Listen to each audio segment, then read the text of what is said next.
Hola, ¿qué tal? Bienvenidos nuevamente a clase. Hoy vamos a continuar entonces hablando acerca del canon del Antiguo Testamento y voy a definir ese término que ayer no lo definí, la palabra canon. Entonces, ¿qué significa la palabra canon? La palabra canon significa caña o vara para medir, es decir, una regla, la regla que usaron entonces aquellos que decidieron qué libros iban a pertenecer entonces a la Biblia, qué libros iban a ser parte de ella. En este caso existen diferentes maneras de saber qué libros entraron entonces a la Biblia de acuerdo a las tradiciones. Ayer hablábamos acerca de los libros del Antiguo Testamento que hacen parte de la Biblia católica, ¿sí? Cómo está distribuida y de la forma en cómo nosotros lo encontramos allí.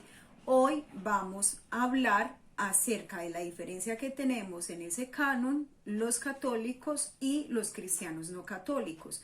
Por eso me voy a detener en una parte importante que tiene que ver con el canon de la Biblia hebrea. Entonces vamos a entrar a ese canon de la Biblia hebrea.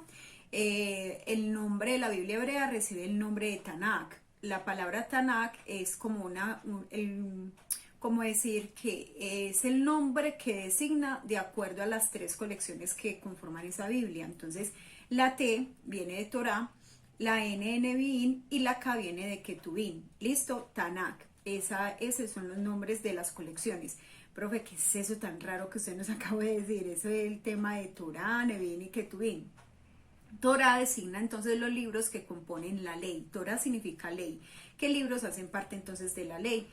Nevi'im son los profetas, los libros proféticos, y aparecen los Ketuvim, que son los otros escritos. Entonces vamos a ir allá. Voy a poner un momentico esto en pausa para poderles mostrar desde mi Biblia cómo están distribuidos los libros de la Biblia judía, de la Biblia hebrea, y esos libros cómo se relacionan entonces con los de nosotros y qué diferencia va a haber entre este canon de la Biblia hebrea con relación al canon de los cristianos no católicos. Entonces voy a poner esto en pausa un momentico para que vayamos allá.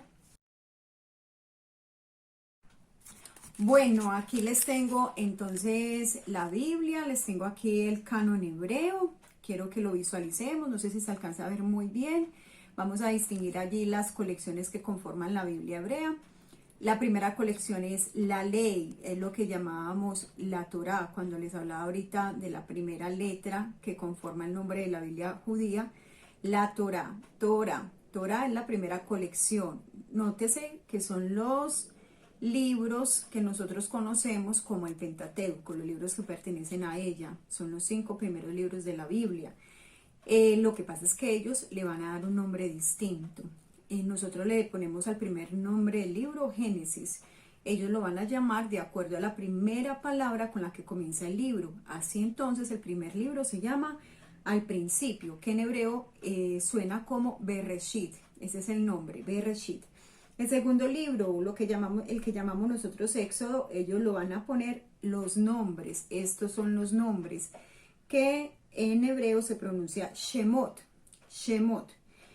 El tercer libro, Levítico, ellos lo van a nombrar como Iyamó. Y en hebreo significa, o más bien se nombra como Vayikra. Vamos a ir al cuarto libro, que es el libro de los números, en el desierto. ¿Por qué lo nombran así? Porque es así como comienza el libro, en el desierto. Bamidbar se pronunciaría en hebreo. Y el último libro, Deuteronomio, las palabras o palabras que significa Devarim, o se nombra en hebreo Devarim. Ese es entonces la primera colección de la Torá o los libros de la ley que aparecen en la Biblia hebrea. Entonces miren que no es que haya mucha diferencia con el de nosotros, de hecho pues compartimos los mismos 5 primeros libros, solamente que ellos lo designan de una manera distinta.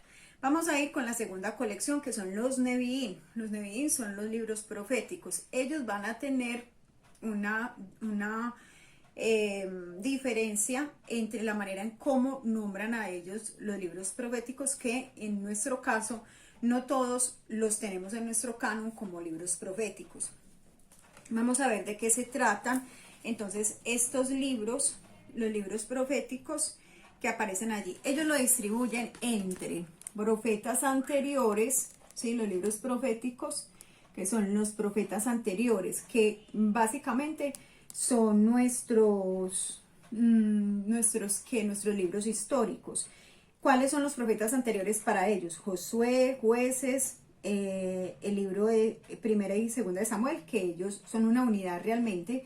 En realidad el libro de Samuel es un solo libro, solamente que está dividido en dos partes, pero es un solo libro. Lo dividieron así porque cuando los metían a los estuches no cabían los rollos, entonces tuvieron que partirlo por la mitad para que pudieran, para poder tener pues como la mejor distribución en el estuche.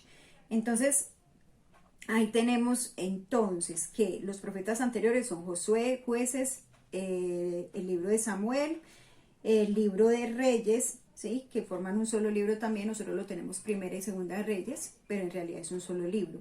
Entonces ahí tenemos los profetas anteriores. Tenemos los profetas posteriores o profetas escritores o profetas mayores, también los podemos conocer así, tal como lo conocemos nosotros en nuestra Biblia. Esos profetas mayores son para ellos Isaías, Jeremías y Ezequiel. ¿Listo? Esos son los profetas mayores. Y los profetas menores, o los 12, como ellos también los llaman, los 12 son Oseas, Joel, Amós, Abdías, Jonás, Miqueas, Nahum, Habacuc, Sofonías, Ageo, Zacarías y Malaquías. Dos novedades importantes, bueno, tres, voy a explicar la primera. La primera novedad es que hay que saber entender por qué los llamamos profetas mayores y por qué profetas menores. No tiene que ver con la importancia del profeta, ni tampoco con la edad del profeta. Tiene que ver con el número, o más bien el volumen de su libro. De acuerdo a la extensión de su libro, entonces se llama profeta mayor. En ese caso, el profeta o el libro profético más extenso es el libro de Isaías, y el más chiquitico es el libro de Malaquías. Así entonces entendemos. Está organizado entonces de acuerdo al volumen, el canon de los profetas. El otro dato importante que hay que tener claro, miren una novedad, entre los profetas mayores no aparece Daniel, porque ellos no consideran a Daniel un libro profético, pero sí un libro inspirado, que ya luego vamos a mostrar dónde se encuentra. Y entre los profetas menores, entre los 12, nosotros tenemos 13 profetas menores.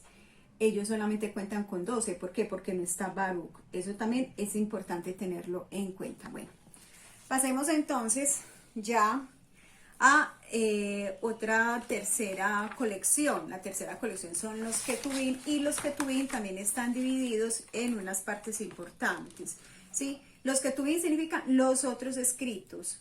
¿Está bien? Entendemos entonces allí, y esos otros escritos entonces están divididos en tres partes también. Entonces vamos a ver si me están alcanzando como a ver bien en los escritos. Bueno, la tercera parte aquí, la tercera parte de los otros escritos. Uy, casi se me cae la Biblia. Los otros escritos aparecen pues por acá y están distribuidos. Los tres primeros, que empiezan con el libro de los Salmos, Job y Proverbios. Esos son los tres primeros, así los llaman, los tres primeros en los que tuve en los otros escritos.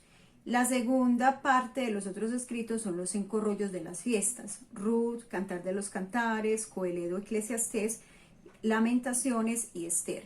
A ver, ¿qué significa eso de los 5 rollos de la fiesta, profe Eli? Significa que el libro de Ruth ellos lo leen en la fiesta de las semanas. Hay una fiesta, entonces lo leen en esas fiestas.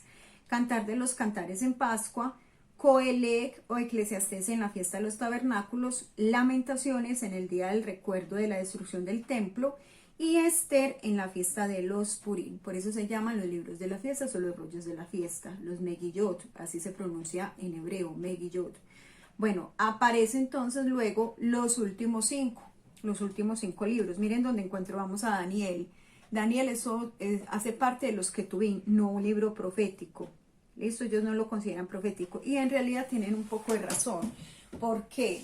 ¿Por qué no lo consideran ellos libros proféticos? Porque su el discurso de Daniel es más apocalíptico, entonces aparece mejor ahí centrado como entre los últimos 5 libros de Daniel. Aunque también tiene pues una buena, ¿qué decimos? Un buen contenido narrativo, pero no es profético. Luego aparecen los libros de Esdras y Nehemías, que conforman una sola unidad para la Biblia hebrea. Nosotros lo tenemos separaditos. Y Crónicas, que aunque son libros escritos en diferente época, ellos también lo ponen en una sola unidad. ¿Con qué fin? ¿Con qué fin los ponen así, en un solo libro? Los ponen así para que coincida el número de los libros que componen entonces sus canon, que coincida con el número de 24. ¿Y esto con qué razón o por qué que coincida con 24? ¿Por qué? Porque el alefato hebreo contiene 24 letras. No decimos alfabeto hebreo, porque alfabeto es del griego, alfa, beta, gamma, ¿sí? El abecedario es de nosotros, el ABC, es el de los que hablan inglés. Nosotros tenemos abecedario, el griego tiene alfabeto y los hebreos tienen alefato, ¿sí? El alefato hebreo, alef, gimel, ¿sí? Esas letras que conforman entonces el alefato hebreo, es decir, sus letras. Entonces ellos lo hacen coincidir, estos libros, con las 24 letras que tienen. Bueno, vamos a dejar entonces hasta aquí y mañana continuamos mejor hablando acerca del canon griego. ¿Para qué? Para que encontremos las semejanzas y la relación que hay entre los libros que propone la versión griega de la Biblia con la que acabamos de ver hoy, con la versión hebrea. ¿De dónde y de qué bebió el canon cristiano católico para la elaboración de su propio canon, del canon que nosotros hoy llamamos el canon del Antiguo Testamento? Bueno, nos vemos mañana en clase. Dios los bendiga. Chao, chao.